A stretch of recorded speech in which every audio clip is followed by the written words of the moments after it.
multiple brands, over 30 brands globally. We have been acquiring our competitors. And in the Philippines, we carry 4 brands.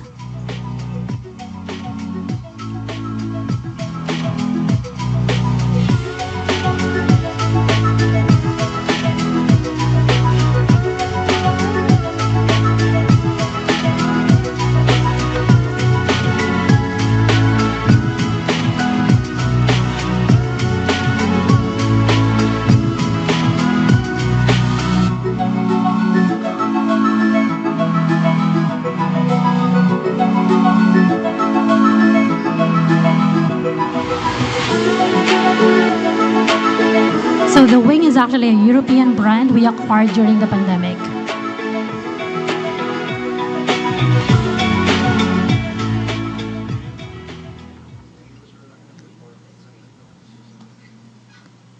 Okay, hold on. All right, and then some information about IWG again. So we have over 8 million members, and we have over 4,000 locations. And we're becoming, the world's #1 workspace provider. And here's a quote from Mr. Lars Wittig. So you always tell this whenever we meet with, key stakeholders. Says, it's no longer the big fish that eats the smaller fish. So it's the faster fish that eats the slower fish. So if you analyze that, with the example of, top 500 Fortune companies being non-existent or being irrelevant because they were unable to reinvent or re-engineer themselves. So in this era where the speed of change is, happening, one has to be able to re-engineer or reinvent whatever offering they have so they can survive and stay relevant in the market. So I hope to have provided you some good insights about the flexible workspaces. Thank you.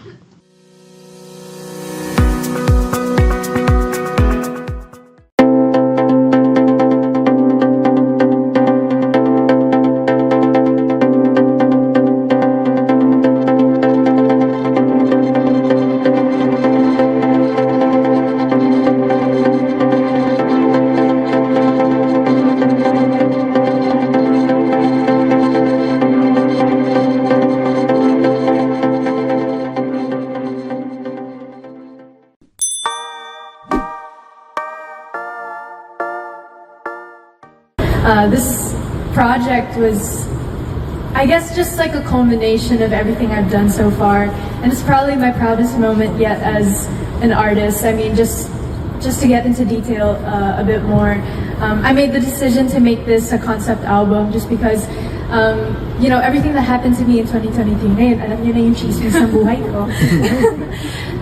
I would say that it really shaped me as a person, and it deeply affected me so much that it impacted the way that I chose to create my art. And I thought that making it into a short film and showcasing like the narrative of it and how my story is as a human being, like what I wanted to achieve with this short film was for you not only to get to know me as an artist, but to get to know me as a person as well. So I hope I was able to do that today. And of course, I just want to take a moment to just thank everyone who was, integral in this process and who made this short film possible. Shout out to everyone at Toothless, of course, my prod house. I love you guys so much. Team Toothless, yes. All of the visual effects, see Nico Del Rosario is in the house right now. So shout out to him. I also want to take this opportunity, of course, to thank everyone who was involved in the production of this album, most especially Xiao Chan, who can't be here today, but I know he's here in spirit. He was the main producer for this album. Of course, my other producer, Javel Rivera. This is actually the first album he's ever produced for an artist. So props to him and shout out to you, man.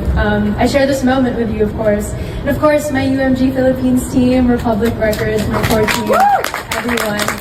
And of course, I want to make a special shout out, of course, to someone who's actually really important to me, si Olivia, who is my project manager, creative manager. She's one of my best friends in the world, and I got to work with her on this, and this wouldn't have been possible if not for the hard work that she did for this. She went beyond work, honestly. She's family, and my whole UMG Philippines family is, they are family to me. They're not just my team. So yeah, I hope you guys were moved and impacted by this work of mine, because as I like to say, whenever I make music, I don't write or I don't create to impress, I write and create to connect. So. Pero sa akin siguro, I would have to say Rocket Science is definitely at the top of my list. Actually, Rocket Science, we heard Mommy kanina, you were like, ba't parang di ko alam to? Hindi namin alam talaga. No, yeah, because actually my parents, like, I never showed them parts of the short film habang binubuo namin. Like, this was really, I guess, yeah, like, I wanted to keep it really internal between me and my team in terms of the story and pati yung mga pagtahi-tahi ng lahat ng mga kanta. So, yeah, but I would definitely say Rocket Science. I think mainly because, well, sonically, I really love it, and I love how personal it is, and it was actually one of the last songs that I wrote for the album. And just so you guys know as well, so for the first track of this album, Love for Once, I wrote that song when I was 18 years old actually. So that was, well, now I'm 21 years old, so a lot of time has passed since then, and it's just been a full circle moment. I think the gap between Love for Once and Rocket Science, I think that or Sad Grab were one of the last tracks to be written for the album. So I think a lot of my growth as a songwriter and as an artist was within that song, and just because you know, I always write about heartbreak and love, and I always like to challenge myself in terms of the themes that I like to write about. Pero kasi a subject such as, you know, heartbreak coming in different forms, and in terms of friendships ending as well, was this a concept that I wanted to challenge myself to write to. Because one thing about me is I'm a concept-based songwriter, so it always starts with that. Even before the melody, before the lyrics, I always think about what it is I want to say with each and every one of my songs, because I like to consider my songs to be purposeful in every way. So I think with Rocket Science, it just, I had the idea for that song back in September of last year. I had the hook, but I never got around to writing it, and I had to sit with my feelings for a while after losing that connection and losing that friendship, and I feel like I was able to do that with this song. And I don't know, one thing that I love about that song, and actually all of the songs in general, is that I could really see my growth even as a person, because my perspective on things have changed. Everything here that you watched was very intentional. Everything were like dramatizations and everything, but I would say we started with Love for Once just because we wanted you guys to get to know my core as a person. Kumbaga, bakit ba ako tinatawag na sad girl? Kasi at the end of the day, tayo mga sad girl, di ba? Tayo mga sad girl. Di ba sinawa natin? But I would say, tayo mga sad girl, or just people who go through sadness in general, it all stems from the universal theme of wanting to be loved. So that's really what the core of this album is about. It's about one thing that human beings can all relate to is we all seek validation, we all seek to be accepted. And that was the whole reason and the whole catalyst of my journey as a person. And this album is me realizing how I found myself looking for love in so many places when I should have found it within myself. In terms of this album, I really do put out certain aspects of my personal life. If people think some of it sounds familiar, then interpretation.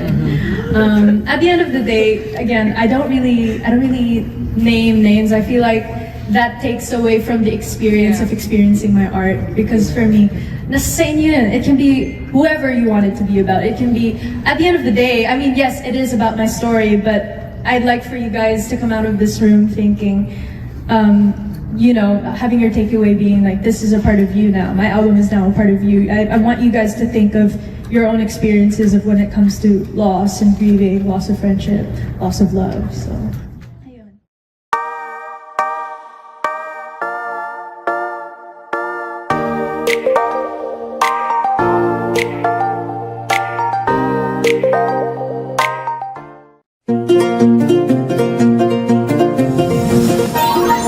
Life is a journey, a roller coaster, whirlwind energy, heart on sleeves, hands to work. You're the hero of your journey, a hero brilliant and flawed. Every day is a challenge, a fight that may run low and dry. Kapuy kaayo. Life gets tiring. It can even leave you hopeless sometimes. Even heroes like you need a partner to count on. A partner that will carry you through every transformation, every turn of the tide, and every milestone of your life. A partner who will stand by your side and will never leave.